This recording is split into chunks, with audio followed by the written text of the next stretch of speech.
Hello, this is Attorney Brian Pendergraft from Expungement, where we put the X in expungement. And this is my Maryland expungement form tutorial.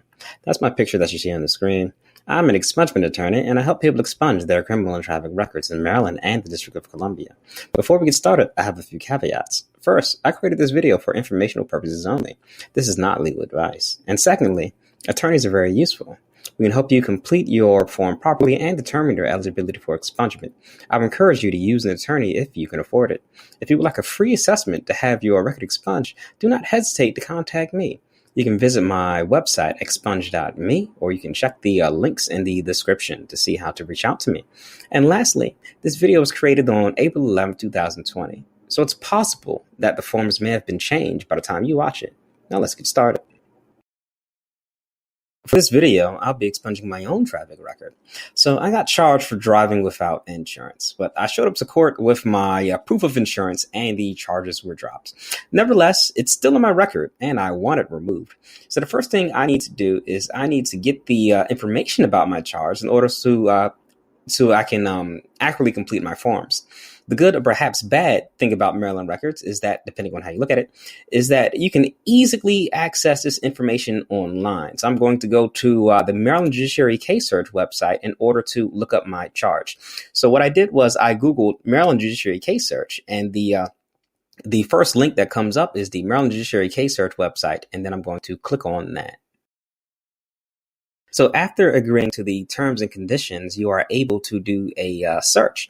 So I'm going to search for my record. Again, I do not know the case number, so I'm going to do a name search. So my name is, a lot of times my name is spelled incorrectly. And defendants will, a lot of times, perhaps their first name or their last name will be spelled incorrectly. And if it's spelled incorrectly, it still counts against them. That being said, my last name is Pendergraft, and a lot of people will put Pendergrass instead of Pendergraft. So when I spelled my last name, I left off the F and the T. So for party type, I checked off defendant. I think that's pretty much accurate in 99% of people who want to get their records expunged, because chances are they are expunging a criminal or traffic record, in which case, and where they are the defendant. So for case type, I selected traffic because I know for sure that this is a traffic offense. But if I didn't know, I would have checked off perhaps all case types, or if I'm helping a client and I know that I'm expunging a criminal case, I'll check off criminal. So you just have to check off make sure that the right case type is checked off. Now, for the court system, I just checked off both circuit and district courts. I'm pretty sure it was a district court case, but it doesn't. I checked off both, and then I hit search.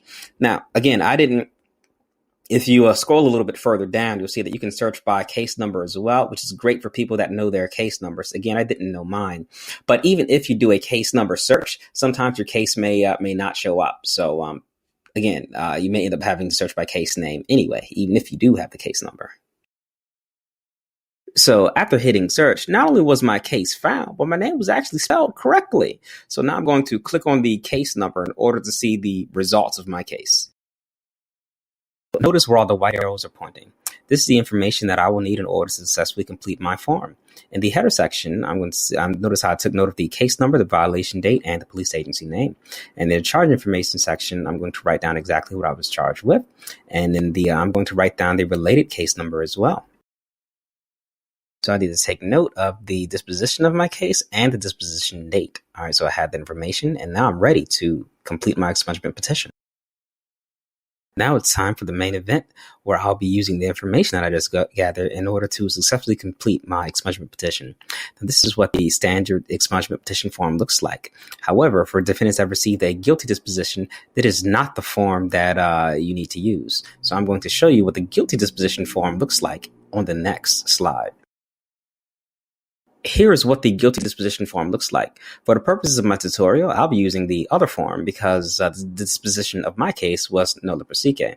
Now, if you have a guilty disposition and you're wondering whether or not it is expungible, check out the link in the description for a blog post I wrote on guilty disposition expungement here in Maryland.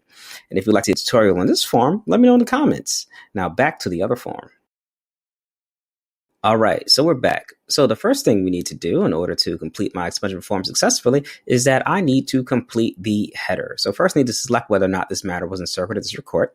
Mine was in district court. Simple enough. So I check off district court, and I'm going to select the county as well. And if, as you saw, it was in Silver Spring, Montgomery County. So I checked off Montgomery County.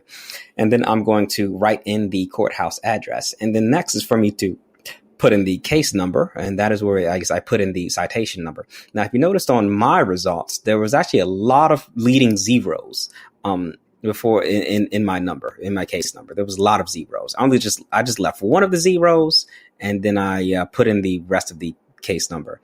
And then that is my related case number as well. I put that in there next to the other case because I want to get both cases taken care of on the same form because they're related. Now, for the tracking number, I say I left that blank because my case did not have a tracking number. And then after that, I enter in my name and my date of birth to complete the header. All right, so now I need to enter in the corresponding information from the case information sheet that I pulled up earlier with the appropriate blank in my expungement petition. So notice where all of the blue arrows are pointing. This first blue arrow, that is my violation date. I entered that in there. Then I needed to check off what happened to me. Was I arrested? Was served a summons or served a citation? I was served a citation, so I checked that off. And this blue arrow, it was by a citation from whom? Who was the agency, the law enforcement agency? That was the Tacoma Park Police. I need to enter where it occurred. Of course, that was Montgomery County. And then I entered the following incident, and I just wrote in the name of the charge, driving uninsured vehicle. And I was charged with the offense of I repeated the same thing again, driving uninsured vehicle. So that line just essentially repeats. And then this last line is my disposition date. So there I entered the disposition date. In this next part, I must enter the appropriate disposition of my case. As you can see, there are multiple options. There's acquitted, dismissed, probation before judgment of a offense is no longer a crime, probation before judgment where 3 years have passed, nolle prosequi.